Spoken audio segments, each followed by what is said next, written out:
Hey, what's up, you guys? Marty Schwartz here, GuitarJams.com. Happy to be bringing you another lesson. It's another one of my blues lessons, and I'm actually answering a question from Facebook. I picked 5 questions on Facebook to make videos on, and each one of those 5 people that I picked get to win my Blues Masterclass DVD set, which you can actually, it's on sale right now. You can see the link down there for that Blues Masterclass DVD set, as well as the link for the Guitar Jams Facebook pages down there. A lot of fun asking and interacting with you guys on Facebook. Here is the question that I'm going to do a lesson on right now. It's from Scott Millard, and congratulations, you won the Blues Masterclass DVD set, Scott. Your question, or Scott's question, was, going to the 4 chord with the key change is one of the more difficult things to get a hold of in phrasing. Setting it up in the measure prior and then nailing that 3rd, flat 7th on the first beat is difficult to get a feel for. Lots of questions about phrasing in here, so it'd be nice to throw this in. Well, I'm going to zoom in onto the guitar here and just show you some, obviously a 10-minute lesson is not going to master the blues for you, but we're going to zoom in. I'm going to answer and try and give you some tips on playing over the changes in the blues a little bit more than just sticking to the pentatonic scale. So congratulations, Scott, and let's zoom in and do it. Here we go. All right, so this relates actually a little bit to the last one, which was kind of more advanced than this one, or don't have to think of it that way. But what we kind of want to look at is playing over the blues, but kind of phrasing and playing over those changes. The question was like, when you go to the 4 chord, how do you know? It's hard to hit those notes, blah, blah, blah.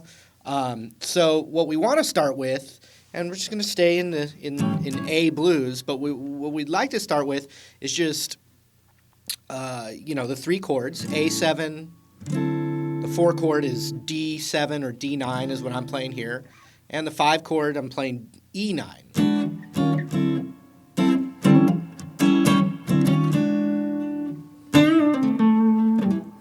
So each 3 of those chords actually can have its own scale, but typically in blues, we kind of think of it still as it's kind of in the, all in the key of A, but then we can emphasize sounds that sound good over each of the 3 blues chords.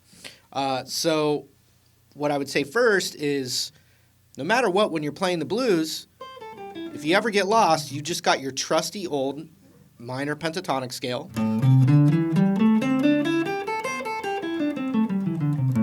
You've got your blues scale, which is just adding a note.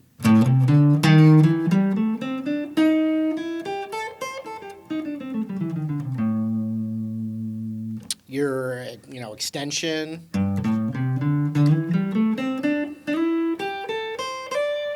This little box up here is amazing.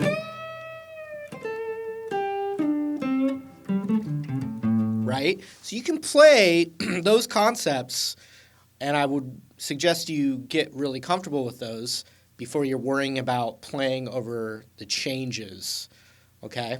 Because that's kind of what, because that's what's going to kind of get you through everything, and I use that as just kind of my backdrop. And then, more than anything, your ear is going to be able to eventually hit those sweet little notes in there that will emphasize each of the chord changes.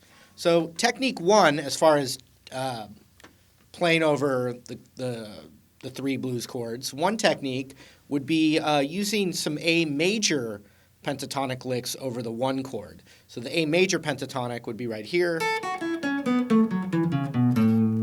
or this little box. You should know them for this lesson. Go back and learn them if you're not that comfortable. But a real cool spot for it, where we're still kind of in this A box here, would be 6 right there, and then 5-7, and then 5-7. And so one technique could be playing more A major pentatonic licks whenever it's on A7. And then when it's on the 4 chord, you play the A minor pentatonic and as well as the blues scale. And that contrasts the chord changes, and it sounds real good and it sounds traditional. You hear a lot of guys do that, okay? So, okay, and then when it's on the 5 chord, you can actually do either scale. But I'd say for this first concept, play the A major pentatonic for the 1 chord, and then the other 2 chords you're going to play the A minor pentatonic scale. So that's the 1 chord, it's major pentatonic. Now I'm going to go to that A minor pentatonic. Back to the major. Now the 5 chord, back to the minor.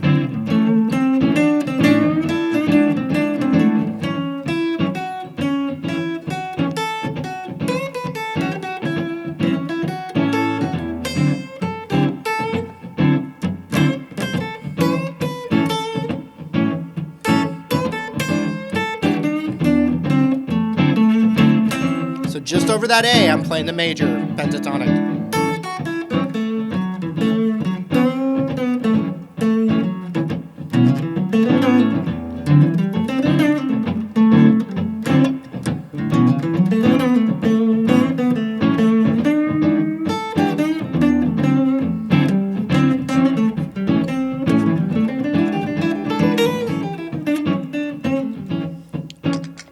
So forth and so on. So, and if the more spots you know how to play that major pentatonic, the more diverse your licks can be, and as well as the minor pentatonic.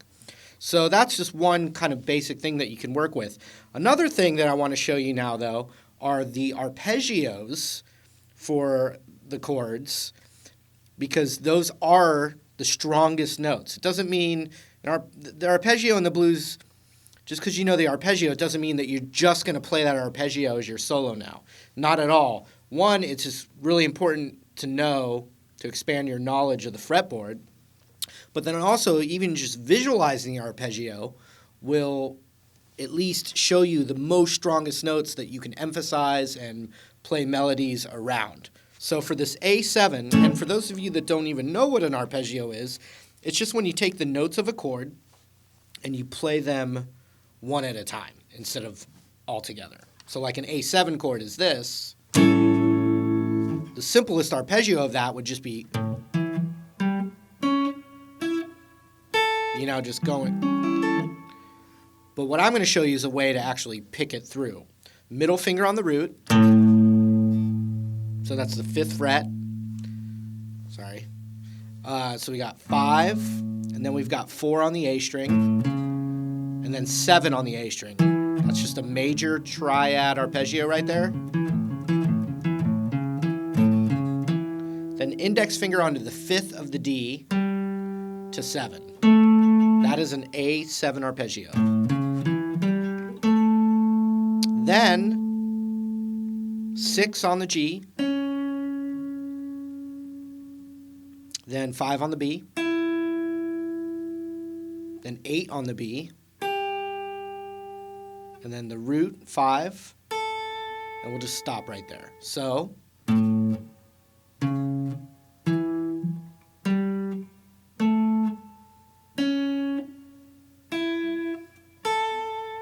those are all the only notes being in this chord.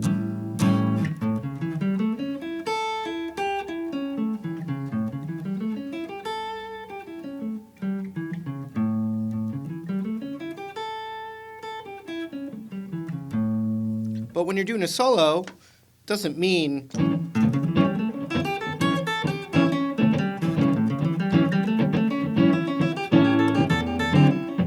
it doesn't mean that, but knowing it is half the battle. No, but so that's the arpeggio, right? Let's just take a little piece of it. The 5 and the 7. And then let's take the 6 of the G. But now let's add a blues flavor by hammering up to that 6 of the G from the 5. We're just.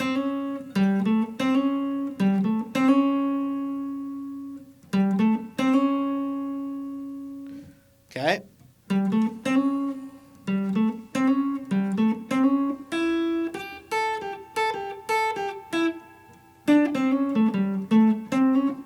and add that note, which is from the pentatonic.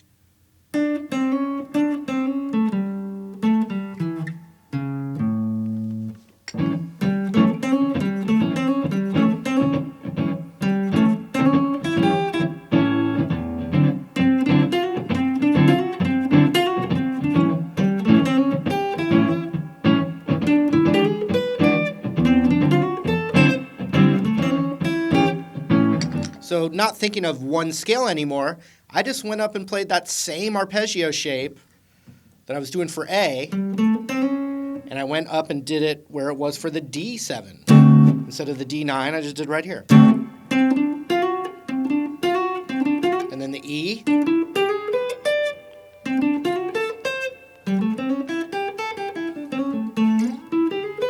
See that? But you can actually stay in one spot and learn those arpeggios. And then what you can do is just, pop in some of those arpeggio notes, not necessarily play the whole arpeggio through when you're soloing, but hit some of those notes, and it takes a little practice. Hey, what a shock. Let's put a little time into it to make it all work, but you got this 7 arpeggio here. And if you want to get super bonus points, we can go all the way up to the 9th of the high E. That's the next note. And you can slide into it too. Sorry. Fail. Hey, it happens to be that same hammer-on note.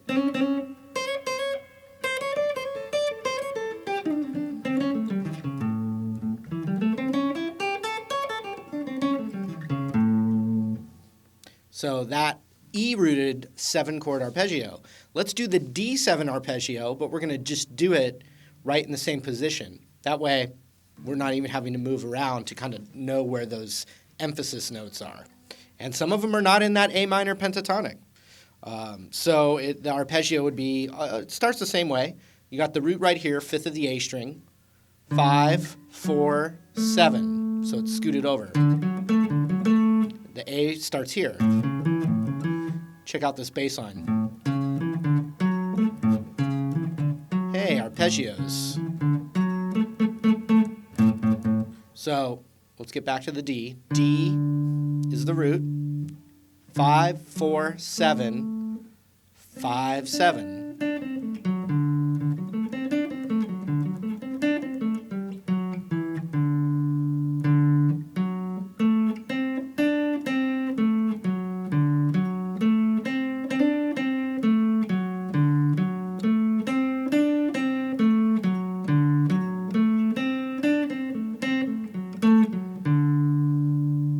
Let's keep going.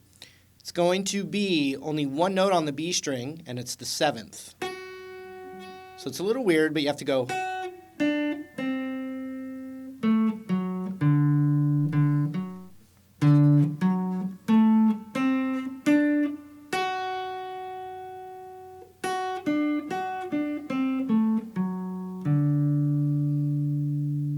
Then to finish it off, we want the 5 to the 8 on the high E.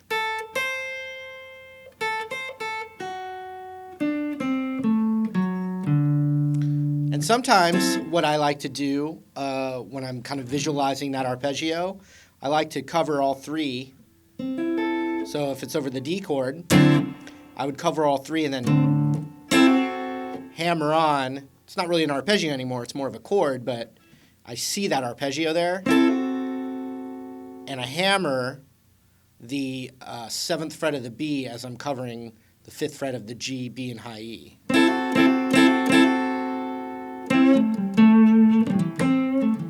Now, one thing, Sorry, I was talking. One more time.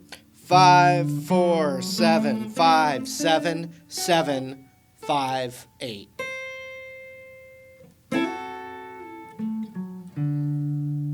Lots of notes from the minor pentatonic are in there, but not necessarily all of them. So the E arpeggio for the 5 chord, we're just going to take that same one we learned here and just scoot it up a whole step.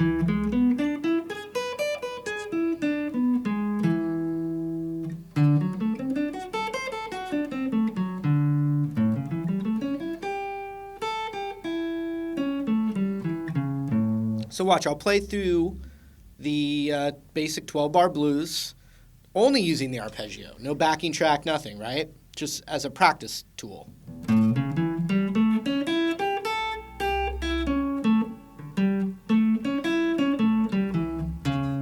Now the 4 chord.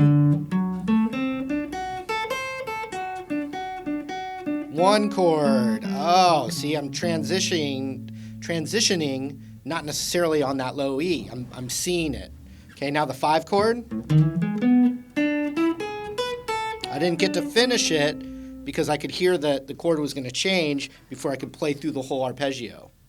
Okay, now I'm going to just do it again, but I'm not going to talk out loud. I'm just going to play through the arpeggios, but not necessarily start on the low root. Okay, but I'm only going to be playing notes of those 3 arpeggios.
So those are some tips. You're going to have to dig a little deeper down the rabbit's hole.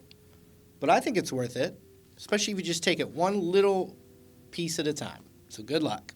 All right, hope you had fun with that. I really appreciate the support. Remember the Guitar Jams Facebook page. There's a link down there for it, always interacting on there. And then also my Blues Masterclass DVD set's on sale right now. And you can actually check the link down there to see what's in that. Thank you so much for the support. I had a lot of fun doing this. I'm going to do it again in the future. Anyway, we'll talk to you real soon. Take care.